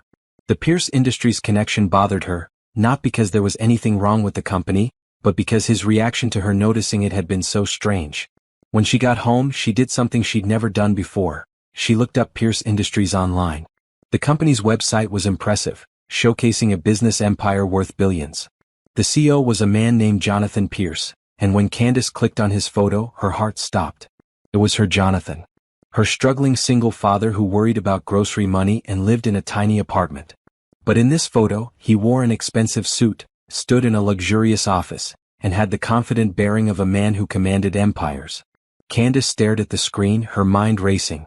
Jonathan Pierce, CEO and founder of Pierce Industries. Net worth estimated at over $2 billion. One of the youngest self-made billionaires in the country. She scrolled through more photos, Jonathan at charity galas, Jonathan accepting business awards, Jonathan featured on magazine covers. In every image he looked like exactly what he was. One of the most powerful men in the state. And he'd been lying to her about everything. The apartment, the money struggles, the worry about paying for meals, it was all fake. He'd been testing her, seeing if she would love him when she thought he had nothing. The realization hit her like a physical blow. But as the initial shock wore off, another emotion began to build. Understanding. She thought about the children's mentions of a big house, Jonathan's authoritative phone manner, the way he sometimes spoke like someone used to making important decisions. She thought about his fear when he'd asked what would happen if circumstances were different. He'd been afraid. Afraid that she was like the women who had come before, who wanted his money more than they wanted him and his children. He'd been protecting not just himself but Emma, Lucas, and Sophie. Candace closed her laptop and sat in her dark living room, processing everything she'd learned. She was hurt that he'd lied, yes. But she was also heartbroken thinking about how scared he must have been, how many times he'd probably been disappointed by people who saw dollar signs instead of the loving father she'd fallen for. The children's mother had left when they were 2. Had money been part of that equation? Had Jonathan learned not to trust anyone who knew about his wealth? As she got ready for bed, Candace made a decision. She wouldn't confront Jonathan about what she'd discovered. Instead, she would show him that her love was real, that it had nothing to do with his money and everything to do with the man he was. She would prove that he could trust her with the truth. But first, she had to figure out how to handle loving a man who felt he had to lie to be loved. The next morning brought an unexpected development. Candace was at work when her phone rang. It was Jonathan, and he sounded panicked. Candace, I need your help, he said without preamble. Emma's school called. She's sick and I'm stuck in meetings all day. The babysitter can't come until this evening and I don't know what to do. I'll get her, Candace said immediately, already reaching for her purse. Which school? Riverside Elementary. But Candace, I can't ask you to leave work. You're not asking, I'm offering, she said firmly. I'll pick her up and take her to my place. She can rest there until you're done with work. Are you sure? Your boss won't mind? Candace thought about her understanding supervisor and the sick days she'd been saving up. Let me worry about my boss. Just focus on your meetings. Emma will be fine. An hour later, Candace was sitting in her car outside Riverside Elementary, waiting for a 6-year-old who didn't know her surrogate mother had discovered her father's billion-dollar secret. When Emma emerged from the building, pale and listless, Candace's heart ached. Miss Candace, Emma said, brightening despite her obvious illness. Daddy said you were coming to get me. That's right, sweetheart, Candace said, helping Emma into the car and checking her forehead for fever. We're going to my house so you can rest and feel better. Emma had never been to Candace's apartment before, and despite feeling sick, she looked around with interest. The space was modest but comfortable, decorated with plants and books and photos of family and friends. Your house is pretty, Emma said, curling up on Candace's couch with a soft blanket. Thank you, baby. Now what can I get you? Some juice? Crackers? Soup? Can I just sleep? Emma asked, her small voice tired. Of course, Candace said, adjusting the blanket around Emma's small form. I'll be right here if you need anything. As Emma dozed, Candace worked quietly on her laptop, periodically checking on the little girl. Around noon, Emma woke up asking for soup, and Candace heated up some chicken noodle soup she kept for occasions like this. Miss Candace, Emma said, sipping her soup carefully, why are you so nice to us? What do you mean, sweetheart? You come see us all the time and you bring us food and you took us to see the butterflies and now you're taking care of me when I'm sick, Emma said, her young mind trying to process such consistent kindness. Other grown-ups don't do that unless they're family. Candace sat down beside Emma on the couch, choosing her words carefully. Sometimes when you love someone you show it by taking care of them. That's what families do for each other. Do you love us like we're your family? I do, Candace said honestly. I love you and Lucas and Sophie and your daddy very much. Emma smiled, the first real smile she'd managed all day. I love you too. And I think Daddy loves you more than anyone except us. What makes you think that? He smiles different when you're around, Emma explained with the perceptiveness of a child who watched adults carefully. And he talks to you like you're special. And sometimes I catch him looking at you like how I look at butterflies. The observation was so sweet and innocent that Candace felt tears prick her eyes. Like how you look at butterflies? Like you're the most beautiful thing he's ever seen, Emma said simply. They spent the afternoon watching children's movies and reading books. Emma gradually felt better, and by the time Jonathan arrived to pick her up, she was much more like her usual self. Daddy, she called out when he knocked on the door. Miss Candace took such good care of me.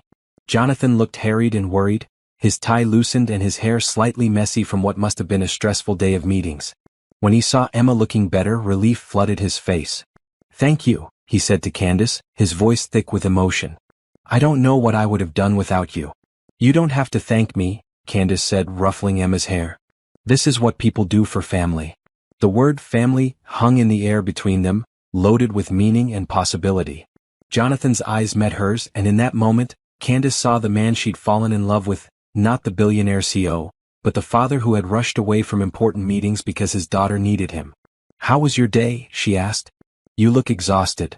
Long meetings about a potential merger, Jonathan said, then seemed to catch himself. I mean, the consulting project is getting complicated. Candace noticed the slip but didn't comment on it. Instead, she packed up some leftover soup for Emma to take home and walked them to the door. Thank you again, Jonathan said, leaning down to kiss her cheek. For everything. I don't deserve you. Yes, you do, Candace said firmly. You deserve all the love in the world. As she watched them walk to Jonathan's car, the same Mercedes that seemed too expensive for someone struggling financially, Candace felt her resolve strengthen. She loved this man and his children. She loved their kindness, their gratitude, their easy acceptance of her into their lives. The money didn't matter. The lies hurt, but she understood why he'd felt he needed to tell them. What mattered was that they belonged together. And somehow she was going to prove to Jonathan Pierce that love was stronger than fear, and that some things were worth more than all the money in the world. But first she had to figure out how to get him to trust her with the truth. Because until he did, they couldn't move forward. And Candace Washington was ready to move forward with the rest of their lives. The call came at 2:47 in the morning on a Tuesday, jarring Candace awake from deep sleep. Her phone's shrill ring cut through the darkness, and when she saw Jonathan's name on the screen, her heart immediately began racing. Jonathan, she answered, sitting up in bed. What's wrong? Candace, his voice was shaky, barely controlled. I'm so sorry to wake you, but I didn't know who else to call. We're at St. Mary's Hospital. Lucas is really sick. I'm on my way, Candace said, already throwing back her covers and reaching for clothes. Which floor? What happened? Pediatric emergency, 3rd floor, Jonathan said, his voice breaking. He woke up with terrible stomach pain and then he started throwing up blood. The doctors think it might be appendicitis, but they're running tests. I'll be there in 15 minutes, Candace promised. Hold on, okay. Everything's going to be fine. As she drove through the empty streets, Candace's mind raced with worry. Lucas, sweet serious Lucas who read chapter books and played soccer and made sure everyone followed the rules. The thought of him in pain, scared and sick in a hospital, made her chest tight with fear. She found them in the pediatric waiting area. Jonathan sat hunched in a plastic chair, his head in his hands, still wearing the pajama pants and hastily thrown on shirt he'd obviously grabbed when rushing Lucas to the hospital. Emma and Sophie were curled up together on another chair, both of them awake and frightened. "Miss Candace." Sophie cried when she saw her, launching herself into Candace's arms. "I'm here, sweetheart," Candace said, holding Sophie tight while Emma joined the hug. "How's Lucas?" "The doctors are with him now," Jonathan said, looking up with red-rimmed eyes. "They think it's his appendix, which means surgery." "But Candace..." His voice broke completely. "I don't have insurance that covers this hospital. I don't know how I'm going to pay for surgery, for the hospital stay, for all of it." Candace's heart broke for him. This was a man who could buy the entire hospital if he wanted to, but he was trapped by his own deception, unable to reveal his true financial situation without admitting he'd been lying all along. "We'll figure it out," she said firmly, settling into the chair beside him while keeping the girls close. "Right now, the only thing that matters is making sure Lucas gets better." A doctor appeared in scrubs, looking tired but professional. "Mr. Pierce? I'm Dr. Martinez. I've been examining your son." Jonathan stood immediately. "How is he? What's wrong?" "It is appendicitis and we need to operate as soon as possible," Dr. Martinez explained. "The good news is that we caught it early, so it should be a straightforward procedure. Lucas is young and healthy, so his recovery should be smooth." "Thank God," Jonathan breathed, sagging with relief. "However," Dr. Martinez continued, "I need to discuss financial arrangements with you. This surgery plus the hospital stay plus anesthesia and all associated costs. We're looking at roughly $40,000. Our financial office opens at 8, but they'll need some kind of payment plan or insurance verification before we can proceed." Jonathan's face went white. "40,000? I understand it's a lot," Dr. Martinez said kindly. "But we do have payment plans available and there are programs for families facing financial hardship." "No," Candace said, standing up. "There won't be any payment plans necessary." Jonathan turned to her, panic in his eyes. "Candace, you can't." "I have savings," she said firmly, looking directly at Dr. Martinez. "I'll cover the full cost. When do you need payment?" "Miss, $40,000 is a significant amount," Dr. Martinez said gently. "Are you sure you understand the full scope?" "I understand perfectly," Candace said. "I have inheritance money that I've been saving. This is exactly what it should be used for. When do you need the payment?" "We can arrange for payment after the surgery," Dr. Martinez said. "Right now, the most important thing is getting Lucas into the operating room." As the doctor left to prepare for surgery, Jonathan grabbed Candace's arm. "You can't do this," he said desperately. $40,000, that's probably your entire savings. I can't let you." "You're not letting me do anything," Candace said, using the phrase that had become familiar between them. "I'm choosing to. This is Lucas we're talking about. Sweet, wonderful Lucas who reads me stories about dragons and makes sure everyone has enough napkins at dinner. There's nothing I wouldn't do for him." "But it's so much money," Jonathan said, tears streaming down his face. "Money you've worked so hard to save. What if something happens to you? What if you need it for your own emergency?" Candace cupped his face in her hands, forcing him to look at her. "Jonathan, listen to me. Money is just money. Can be earned again, saved again, replaced. But Lucas is irreplaceable. You're all irreplaceable to me." "Daddy," Emma said quietly, "is Lucas going to be okay?" Jonathan immediately knelt down to his daughter's level, wiping his eyes. "Yes, sweetheart. The doctors are going to fix him right up, and Miss Candace is going to help us make sure he gets the best care possible." "Miss Candace always helps us," Sophie said, reaching for Candace's hand. "She's like our guardian angel." As they waited during Lucas's surgery, Candace held the girls while they dozed fitfully in the uncomfortable waiting room chairs. Jonathan paced, checked his phone constantly, and struggled with emotions Candace could only imagine. Around 4 a.m., he sat down heavily beside her, exhaustion written in every line of his body. "I need to tell you something," he said quietly so as not to wake the girls. "About the money, about my situation. Things aren't exactly what they seem." Candace's heart began to race. This was it. The moment he would either tell her the truth or dig himself deeper into the lies. "What do you mean?" she asked gently.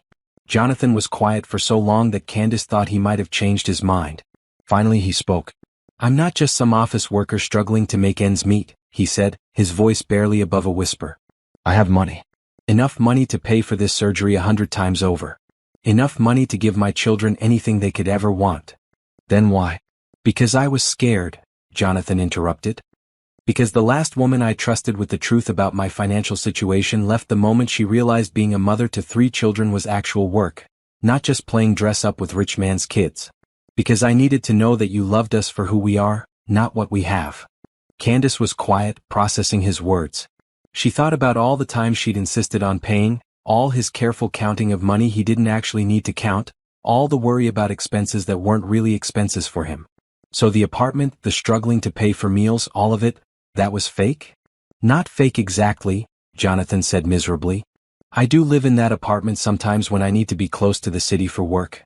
And the emotions were real, the fear, the gratitude, the love. Everything I felt with you was completely real. But the circumstances were manufactured," Candace said. "Yes," Jonathan admitted. "And I know that makes me a terrible person. I know that lying to you was wrong, especially when you've been so generous, so loving to all of us. But Candace, I was falling in love with you, and I was terrified that if you knew the truth." "You were terrified that I'd be like everyone else," Candace finished. Jonathan nodded, unable to speak. They sat in silence for several minutes, the weight of his confession settling between them. Candace thought about everything she'd discovered through her own research, about all the moments when his story hadn't quite added up, about the man she'd fallen in love with regardless of what she thought his circumstances were. "What's your real name?" she asked finally. "Jonathan Pierce," he said. "CEO of Pierce Industries. Net worth." He laughed bitterly.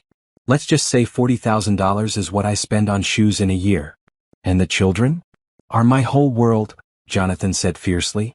"That part was never fake. They're the most important thing in my life, and everything I did to protect them from people who might want to use them to get to my money." Before Candace could respond, Dr. Martinez appeared in the waiting room, still in scrubs but with a smile on her face. "The surgery went perfectly," she announced. "Lucas is in recovery now, and he should make a full recovery with no complications. You can see him in about an hour." Relief flooded through Candace so powerfully that she started crying. Jonathan pulled her into his arms, and for a moment, nothing else mattered except that Lucas was going to be okay. "Thank you," he whispered against her hair. "For everything. For being here, for offering to pay, for loving him like he's your own." "He is mine," Candace said fiercely. "They all are. And so are you, Jonathan Pierce. Money doesn't change that." Jonathan pulled back to look at her, hope and fear warring in his eyes. "You're not angry? You don't feel betrayed?" "I'm hurt that you felt you couldn't trust me with the truth," Candace said honestly. "But I understand why you did what you did. And Jonathan, the man I fell in love with, the father who fixes fairy lights and hangs up every piece of artwork and reads bedtime stories, that man is real. The rest is just details." "The rest is billions of dollars," Jonathan said. "Mansions and private jets and a lifestyle you can't imagine. People will treat you differently when they know you're with me. Your life will change in ways you can't predict." Candace thought about this, about stepping into a world of wealth and privilege she'd never known. It was intimidating, certainly. But then she thought about Emma's butterfly drawings, Lucas's dragon stories, and Sophie's quiet hugs. She thought about the man who loved his children more than anything, who'd been willing to live a lie to protect them. "Then we'll figure it out together," she said simply. "All of it. The money, the lifestyle changes, the people who will treat me differently. We'll navigate it as a family. Even after what I've done? Even after the lies?" "Especially after the lies," Candace said. "Because now I know how much you love your children. How far you'll go to protect them. And Jonathan, any woman who can't see that those 3 children are the greatest treasure you could ever offer isn't worthy of any of you." As they held each other in that hospital waiting room, with Emma and Sophie sleeping peacefully nearby and Lucas recovering from surgery down the hall, Candace felt something shift and settle in her heart. This was her family. Not because of money or mansions or private jets, but because of love. Pure, simple, complicated, beautiful love. The crisis had passed, but it had also revealed the truth that had been lurking beneath the surface for weeks. Now they could move forward honestly, building their future on a foundation of truth instead of well-intentioned lies. But first they had a little boy to help heal, and a conversation about what came next for all of them. The hardest part was over. The rest was just life, and Candace Washington was ready to live it with the Pierce family, whatever that might bring. 2 days after Lucas's successful surgery, life had settled into a new rhythm. Lucas was recovering beautifully at home, surrounded by get-well cards from his classmates and extra attention from his sisters. Jonathan had taken time off from work to care for him, and Candace had been stopping by every day after work to help with dinner and homework. But the fragile peace was shattered on Thursday evening when Jonathan's phone began ringing non-stop during dinner. "I'm sorry," he said to Candace and the children as his phone buzzed for the 5th time in 10 minutes. "I need to take this."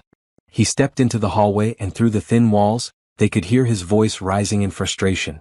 "What do you mean the merger is falling through? I thought we had everything locked in." "No, I can't come in tonight, my son just had surgery." "What do you mean Blackstone is pulling out? They can't just—" Emma looked up from her pasta with worried eyes. "Why is Daddy yelling?" "He's not yelling, sweetheart," Candace said gently. "He's just talking loudly because it's important business stuff." But privately she was concerned. This was the most agitated she'd ever heard Jonathan sound, and whatever was happening at Pierce Industries seemed serious. Jonathan returned to the table looking haggard, his face pale with stress. "Bad news?" Candace asked quietly. "A deal I've been working on for 8 months is falling apart," he said, running his hands through his hair. "I might lose everything." The children looked alarmed at their father's tone, so Candace quickly distracted them. "Who wants to help me make cookies for dessert?" she asked brightly. "I brought chocolate chips." As the children enthusiastically agreed and began clearing their plates, Jonathan's phone rang again. This time the conversation was even more heated. "Marcus, listen to me carefully," Jonathan said, his voice tight with controlled anger. "If Blackstone thinks they can back out now, after we've already started the integration process, they're mistaken. Get legal on the phone immediately. I don't care what time it is in New York." When he hung up, his hands were shaking.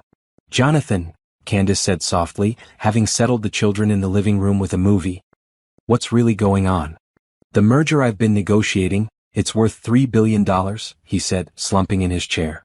"It would have secured Pierce Industries' future for the next decade. But the other company is trying to back out, and if they do..." "What happens if they back out?" "I could lose half my business," Jonathan said bleakly. "Thousands of people could lose their jobs. Everything I've built over the past 10 years could be gone." Candace reached across the table and took his hand. "What do you need to do to fix it?" "I need to fly to New York tonight and spend the next 3 days in emergency negotiations," he said. "But I can't leave Lucas. He just had surgery and the other kids need me and I can't ask you to." "Yes, you can," Candace interrupted firmly. "You can absolutely ask me to stay with them." "Candace, it would be 3 days, maybe 4, Jonathan protested. "You'd have to take time off work, deal with Lucas's recovery, handle everything." "Then that's what I'll do," she said simply. "These children need their father to save his business. And I need to know that you trust me enough to let me take care of them." Jonathan's eyes filled with tears. "I do trust you. More than anyone. But it's so much to ask." "You're not asking, I'm offering," Candace said, squeezing his hand. "Go pack. I'll handle everything here." The next 2 hours were a whirlwind of activity. Jonathan made phone calls to arrange his flight while Candace got emergency contact information, medical details for Lucas, and detailed instructions for the children's routines. By 8 o'clock he was standing at the door with a hastily packed suitcase, looking torn between leaving and staying. "Are you sure about this?" he asked for the dozenth time. "Daddy," Emma said, appearing at his side with her arms crossed, "Miss Candace takes better care of us than anyone except you. We'll be fine. And I'll make sure Lucas takes his medicine," Sophie added solemnly. "And I'll be extra good so Miss Candace doesn't have to worry about anything," Lucas said from his position on the couch, where he was holding his stuffed dragon and looking much better than he had 2 days ago. Jonathan knelt down and pulled all 3 children into his arms. "I love you more than all the stars in the sky," he whispered. "More than all the fish in the sea," they chorused back. "More than all the books in the world," Sophie finished softly. After kissing each child goodbye, Jonathan turned to Candace. In the hallway, away from little ears, he pulled her close. "I love you," he said fiercely. "Not just for this, for everything. For loving them, for staying, for seeing past all the lies to who I really am." "I love you too," Candace said, standing on her tiptoes to kiss him. "Now go save your business empire. We'll be here when you get back." The first day went smoothly. Candace had taken vacation time from work, and she settled into the rhythm of caring for the children. She made breakfast, walked Emma and Sophie to school, spent the day with Lucas doing quiet activities that wouldn't stress his healing incision, and picked up the girls in the afternoon. But it was that evening, while helping with homework, that she discovered something that changed everything. Sophie was working on a math worksheet when she looked up with confusion. "Miss Candace, I don't understand this problem." Candace looked at the worksheet. It was asking students to calculate the cost of groceries based on different quantities and prices. A practical math lesson that most second graders could handle. "Okay, let's see," Candace said, sitting beside Sophie. "If apples cost $2 for 3 pounds, how much would 6 pounds cost?" Sophie's face scrunched up in concentration, but then she shook her head. "I don't know why we need to learn this. Daddy says we don't have to worry about money." "What do you mean?" Candace asked carefully. "He says we have so much money that we'll never have to count it like other people do," Sophie said matter-of-factly. "He says that's why we don't need to live in the big house, because we can live anywhere we want." Emma looked up from her art project. "Remember when Daddy showed us the big house? With the swimming pool and the horses?" Candace's heart began to race. "What big house?" "Our real house," Lucas said from the couch. "The one we lived in before we moved to the apartment. It's huge, and it has a library bigger than our whole school library. And there's a lady named Mrs. Rodriguez who cleans everything, and a man named James who drives the car," Emma added. "And we each had our own bedroom with our own bathroom." Candace sat back, processing this information. Jonathan's deception had been even more elaborate than she'd realized. Not only had he hidden his wealth, but he'd moved his children out of their real home to maintain the illusion. "Why did you move to the apartment?" she asked gently. The children exchanged glances, clearly trying to remember what they'd been told. "Daddy said we needed to live somewhere smaller so we could meet you properly," Sophie said finally. "He said some people get confused when they see big houses and lots of money." "He said he wanted to make sure you loved us for who we are inside," Lucas added.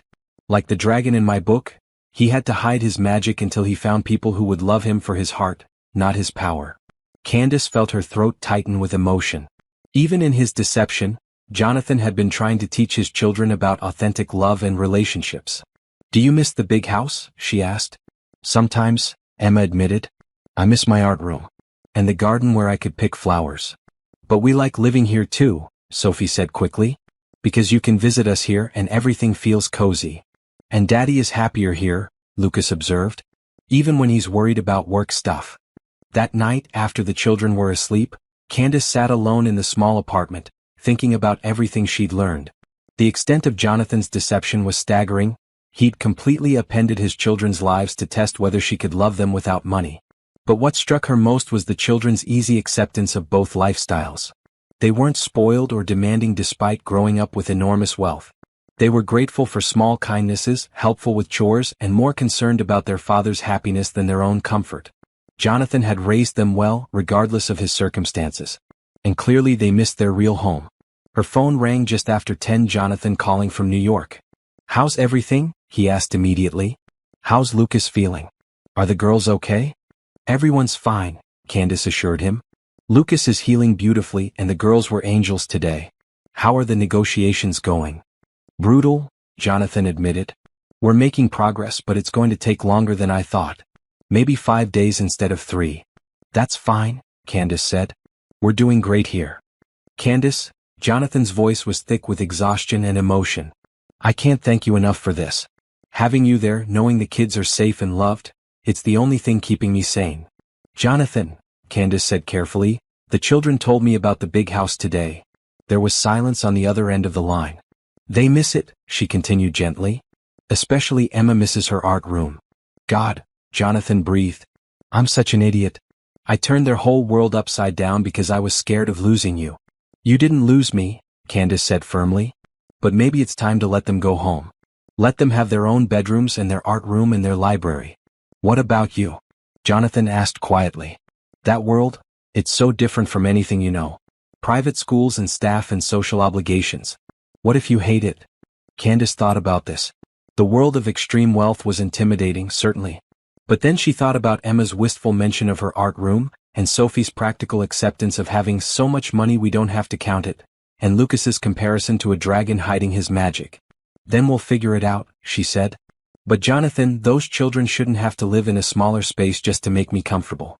They deserve their home." "You really mean that?" "I really do," Candace said. "When you get back from New York, Let's go see the big house. All of us together. Okay, Jonathan said, and she could hear the relief in his voice. Candace. Yes. I love you. More than I ever thought possible. I love you too, she said. Now get some sleep. You have a business empire to save tomorrow. As she settled into the guest bed in the small apartment, Candace thought about the future that was taking shape. A future with mansions and staff and more money than she could imagine. But also a future with 3 children who needed love more than luxury, and a man who would give up everything for his family. The circumstances were about to change dramatically.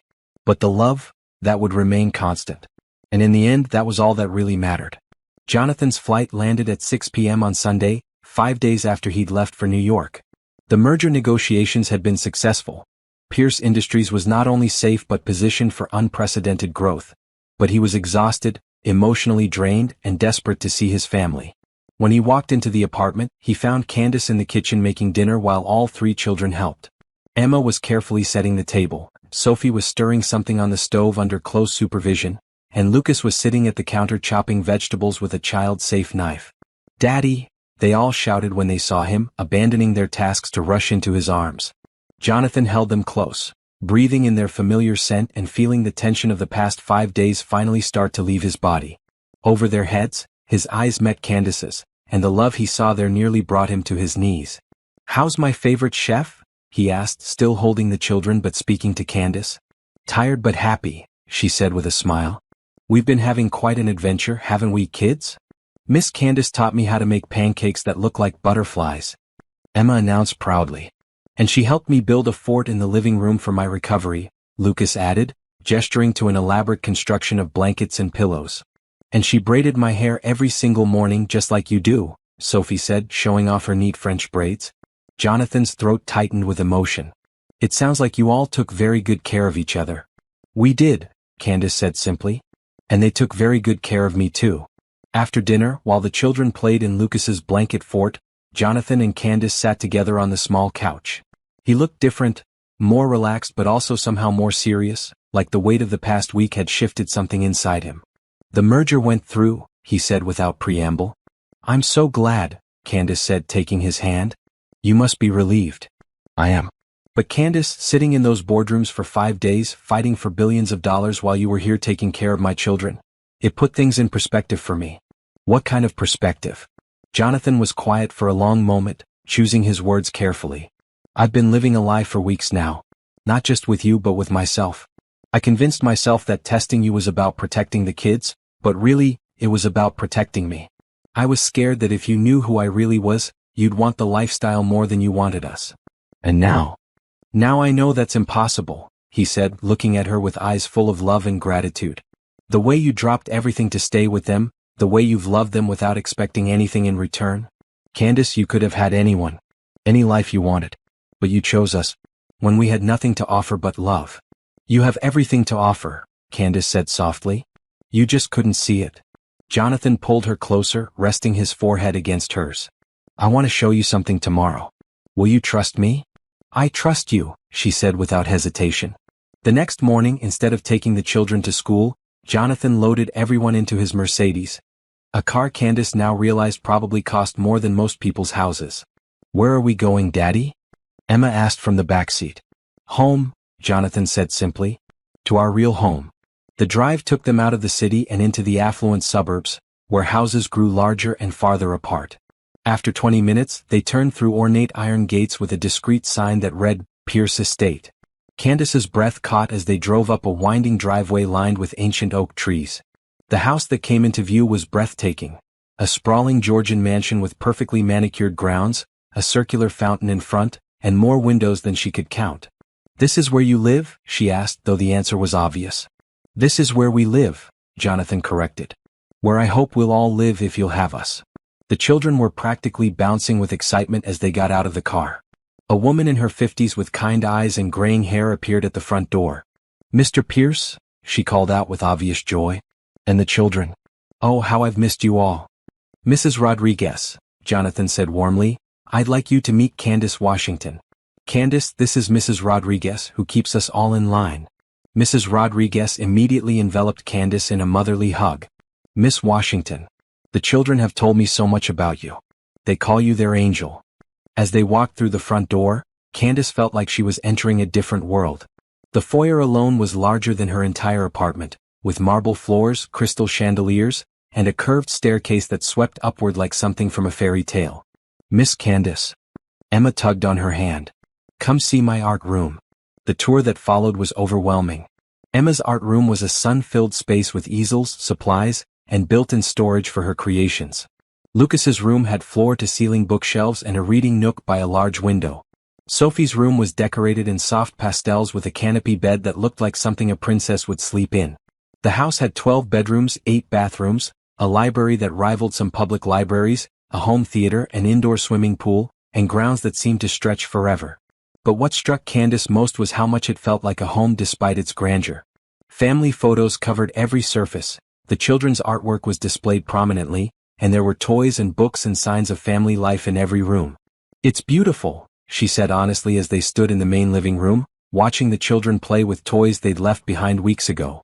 "It's too much," Jonathan said, misreading her tone. "I know it's overwhelming. We don't have to live here. We could find something smaller, more normal." "Jonathan," Candace interrupted, placing her hand on his arm. "Stop. This is your home. The children's home. It's where they belong. But what about you? This lifestyle, the expectations, the social obligations that come with this kind of wealth. Will we figure out together?" she finished firmly. "Just like we figured out everything else." That afternoon, while the children napped in their own bedrooms for the first time in weeks, Jonathan took Candace to his home office. The space was impressive but warm, with family photos on his desk and children's drawings taped to the walls behind his computer. "There's something else I need to show you," he said, pulling up something on his laptop screen. It was a news article from 3 years ago. Pierce Industries CEO's wife abandons family, cites unrealistic expectations of motherhood. Candace read silently, her heart breaking with every word. The article detailed how Jonathan's ex-wife, Victoria, had left him and the children, claiming that being married to a billionaire was more work than reward, and that raising triplets was an impossible burden she never signed up for. "She gave an interview," Jonathan said quietly. "Talked about how she'd thought marrying me would be glamorous, but the reality was dirty diapers and sleepless nights and 3 babies who needed constant attention. She said she realized she wanted the lifestyle without the responsibilities." "Jonathan," Candace breathed, understanding flooding through her. "So when I met you, when I saw how genuine you were, how much you seemed to care about the kids, I couldn't risk it. I couldn't risk you being like her. I couldn't put Emma, Lucas, and Sophie through that kind of abandonment again." Candace closed the laptop and turned to face him fully. "Look at me," she said firmly. Jonathan raised his eyes to hers, and she saw all the fear and pain and hope he'd been carrying. "I am not her," Candace said clearly. "I would never abandon those children. I would never abandon you. Not for lifestyle reasons, not for any reasons. Do you understand me?" "But the money changes things," Jonathan insisted. "People will treat you differently. There will be charity galas and social expectations and photographers and we'll handle it," Candace said. "Together. As a family." "Jonathan, I fell in love with you when I thought you were struggling to pay for a lunch at a diner. I fell in love with your children when I thought their biggest treat was getting chicken nuggets. Nothing about your money changes how I feel about who you are as people." Jonathan's eyes filled with tears. "I love you so much it scares me," he whispered. "Then stop being scared," Candace said, standing up and pulling him with her. "Stop waiting for me to leave, stop testing whether I'm going to stay, and start believing that some people are exactly who they appear to be." They were interrupted by the sound of running feet as all 3 children burst into the office. "Daddy," Emma announced breathlessly. "We want to show Miss Candace the horses." "And the garden," Sophie added. "And the basketball court," Lucas chimed in. Jonathan looked at Candace with a question in his eyes. "Ready for the full tour?" "I'm ready for everything," she said simply. The rest of the afternoon was magical. The children showed Candace every corner of their world. The stable with 4 gentle horses, the greenhouse where they grew vegetables, the treehouse that Jonathan had built himself, complete with electricity and furniture. They had a picnic dinner by the pond, fed the ducks that lived there, and watched the sunset from the wraparound porch. As the children played on the lawn, Jonathan and Candace sat together on the porch swing, watching them run and laugh in the golden evening light. "This is really your life," Candace said, though it wasn't really a question. "This is really our life," Jonathan corrected. "If you want it to be." Candace thought about her small apartment, her modest job, the simple life she'd built for herself. Then she thought about Emma's joy at being reunited with her art supplies, Lucas's contentment at sleeping in his own bed, and Sophie's quiet happiness at being home where she belonged. "I want it to be," she said quietly. "Not the money or the mansion or any of that. I want the family. I want Sunday morning pancakes and bedtime stories and soccer games and art projects. I want to be part of this." Jonathan turned to her, his eyes shining with unshed tears. "Even knowing everything now? Even knowing that our life will be complicated by wealth and publicity and expectations? Especially knowing everything now," Candace said firmly. "Because now I know that underneath all of this," she gestured at the mansion and grounds, "you're still the man who fixes fairy lights and hangs up every piece of artwork and worries about whether his children feel loved. And you're still the woman who offered to pay for a stranger's lunch and stayed up all night in a hospital and gave up everything to take care of my children when I needed to save my business," Jonathan said. As the stars began to appear in the darkening sky, the children ran back to the porch, tired but happy. "Can we live here again now?" Emma asked hopefully. "Can Miss Candace live here too?" Jonathan looked at Candace, his heart in his eyes. "That depends on Miss Candace." 3 children and 1 man looked at her expectantly, and Candace felt her heart expand to encompass all the love and possibility and hope that stretched out before them. "Yes," she said simply. "We can all live here together." The cheer that went up from the children could probably be heard all the way back to the city. But all Candace could focus on was the expression of pure joy and relief on Jonathan's face, and the knowledge that sometimes the best families are the ones you choose. The truth was finally out in the open. No more lies, no more tests, no more fear. Just love in all its complicated, beautiful, sometimes overwhelming glory. They were going to be a family. And that was worth more than all the money in the world. 6 months later, Candace stood in front of a full-length mirror in the master bedroom of the Pierce mansion, adjusting the simple but elegant white dress she'd chosen for her wedding day. It wasn't the elaborate affair that many people in their social circle expected. No cathedral, no hundreds of guests, no magazine coverage. Instead, they'd planned an intimate ceremony in the mansion's rose garden, with just close friends, family, and the people who mattered most to them. "Miss Candace, you look like a princess." Emma burst into the room, resplendent in her pale pink flower girl dress, her hair crowned with a wreath of baby roses. "A real princess," Sophie agreed, appearing behind Emma in an identical dress. "Like the ones in my storybooks." Candace knelt down to their level, careful not to wrinkle her dress. "You two look like princesses yourselves," she said, straightening Sophie's flower crown and smoothing Emma's skirt. "Are you ready to walk down the aisle and throw flower petals?" "We've been practicing all week," Emma said proudly. "Lucas has been practicing too with the rings." As if summoned by his name, Lucas appeared in the doorway wearing a miniature tuxedo that made him look heartbreakingly grown up. In his hands was a small velvet pillow with 2 wedding rings tied securely to it. "Daddy sent me to check on you," he said seriously. "He wants to know if you're ready, or if you need more time, or if you changed your mind." Candace laughed, hearing Jonathan's nervous energy in his son's formal words. "Tell Daddy that I haven't changed my mind, I'll never change my mind, and I'm ready whenever he is." Lucas beamed and ran off to deliver the message, his important mission complete.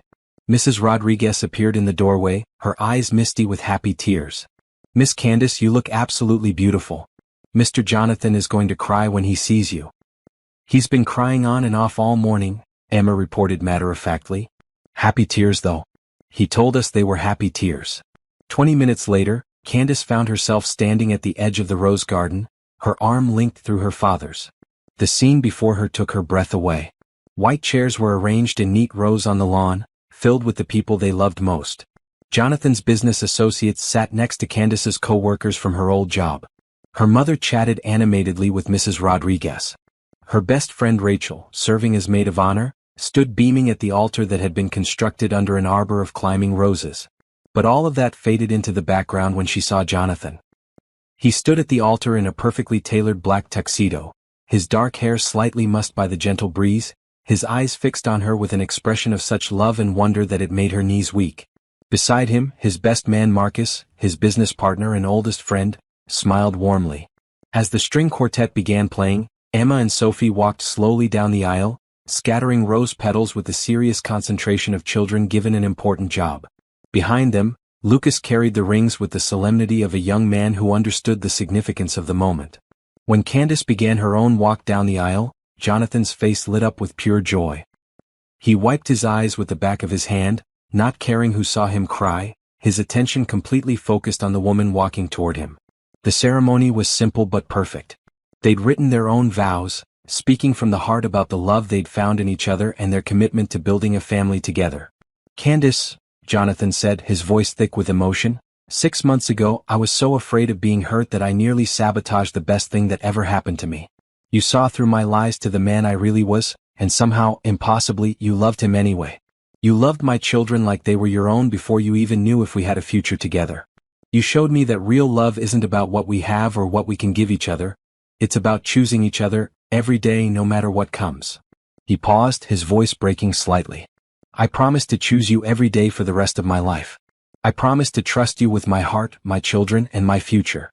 I promise to love you more than all the stars in the sky, more than all the fish in the sea, and more than all the books in the world." The children giggled at hearing their family saying, and Candace felt tears streaming down her cheeks. "Jonathan," she said, her own voice shaky with emotion, "when I met you and your children, I thought I was just going on a date. I had no idea I was meeting my destiny. You taught me that love isn't always convenient or easy or simple, but it's always worth it. Your children taught me that families aren't just about blood, they're about choice and commitment, and showing up for each other no matter what." She looked over at Emma, Lucas, and Sophie, who were watching with rapt attention. "Emma, Lucas, Sophie, I'm not just marrying your daddy today. I'm choosing to be your mother, your champion, your safe place to land. I promise to love you fiercely, support your dreams, and be there for every scraped knee, every broken heart, every triumph, and every adventure." Looking back at Jonathan, she continued, "I promise to trust the love we've built together. I promise to choose our family every day in good times and difficult times, in wealth and in poverty, in sickness and in health. I promise to love you exactly as you are, while supporting who you're becoming." When the minister pronounced them husband and wife, Jonathan didn't wait for permission to kiss his bride. He pulled Candace into his arms and kissed her with all the love and gratitude and joy he'd been holding back, while their children cheered and their guests applauded and the sun shone down on the beginning of their new life together. The reception was held on the mansion's back terrace, with twinkling lights strung overhead and tables decorated with flowers from the garden. The children had insisted on giving speeches, which resulted in Emma reciting a poem she'd written about butterflies and families, Lucas reading a short story about a dragon who found his treasure, and Sophie simply saying, "I'm happy Miss Candace is our mommy now," before sitting down with a satisfied smile. As the evening wore on and the children began to get sleepy, Candace found herself standing at the edge of the terrace, looking out over the gardens and grounds that were now her home. It still felt surreal sometimes, the magnitude of the change in her life. 6 months ago, she'd been living in a small apartment, working a regular job, dating occasionally but never finding anyone who felt like home. Now she was married to a billionaire, living in a mansion, and mother to 3 incredible children who called her mommy, and meant it with their whole hearts. "Penny for your thoughts," Jonathan said, appearing beside her and slipping his arms around her waist from behind. "Just thinking about how much has changed," she said, leaning back against his chest. 6 months ago, if someone had told me this would be my life, I never would have believed them." "Any regrets?" he asked, and she could hear the slight tension in his voice, the lingering fear that she might decide this was all too much. Candace turned in his arms, looking up at the man who had become her everything. "Only one," she said seriously. Jonathan's face went pale. "What?" "I regret that it took you so long to trust me with the truth," she said softly. "Because I would have loved you just as much in this mansion as I did in that tiny apartment.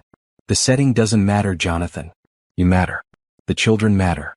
The family we're building together matters." Relief flooded his features and he pulled her closer. "I love you, Mrs. Pierce." "I love you too, Mr. Pierce," she said, standing on her tiptoes to kiss him. They were interrupted by the sound of running feet as all 3 children appeared on the terrace in their pajamas, having been readied for bed by Mrs. Rodriguez. "We came to say good night," Emma announced, launching herself into Candace's arms. "And to give you these," Lucas added, holding out 3 small wrapped packages. "Wedding presents," Sophie said excitedly. "We made them. Ourselves." Candace opened the packages carefully. From Emma, there was a painting of their family standing in the butterfly garden, with the words "Forever Family" written in careful letters at the bottom. From Lucas, there was a handmade book titled, "The Story of How Miss Candace Became Our Mommy," complete with illustrations and a detailed narrative of their courtship. From Sophie, There was a small photo album filled with pictures of all their adventures together, from that first lunch at the diner to their wedding day. "These are the most beautiful gifts I've ever received," Candace said, tears streaming down her face. "Thank you, my sweet children." "Now we're really a family," Emma said matter-of-factly. "Like officially." "We were always a family," Jonathan said, gathering all of them into his arms. "From the moment we met Miss Candace, Mommy, we were a family. Today just made it official." As they tucked the children into their beds in their own home, with both parents there to say goodnight, Candace felt a completeness she'd never experienced before. This was what she'd been searching for her whole life without even knowing it. A love big enough to encompass everything messy and complicated and absolutely perfect. Later that night, as she and Jonathan lay in their bed, exhausted but happy, Candace thought about the journey that had brought them here. The deception that had nearly torn them apart, the crisis that had brought them closer together, and the truth that had set them all free. "Jonathan," she said quietly into the darkness. Thank you." "For what?" "For being brave enough to let me love you," she said simply. "For trusting me with your heart and your children. For showing me what it means to be part of something bigger than myself." Jonathan rolled over to face her, his eyes reflecting the moonlight streaming through their bedroom windows. "Thank you for seeing past my lies to who I really was. For staying when things got complicated. For choosing us over and over again. Always," Candace promised. "I'll always choose us." As they drifted off to sleep in each other's arms, the house around them settled into peaceful quiet. In Emma's room, butterfly drawings covered the walls and art supplies waited for tomorrow's creations. In Lucas's room, books lined the shelves and a half-finished dragon story sat on his desk. In Sophie's room, Coco the rabbit kept watch from her place of honor on the pillow. And throughout the mansion, in frames on tables and hanging on walls, were photos of a family that had found each other against all odds. A billionaire CEO who had learned to trust again, 3 children who had gained the mother they'd prayed for, and a woman who had discovered that sometimes the greatest treasures come disguised as the simplest gifts. The fairy tale was complete, but the real story, the story of their life together as a family, was just beginning. And Candace Washington Pierce, formerly afraid of hoping for too much, now looked forward to every chapter that lay ahead. They had found their happy ever after, and it was even better than anything she could have imagined.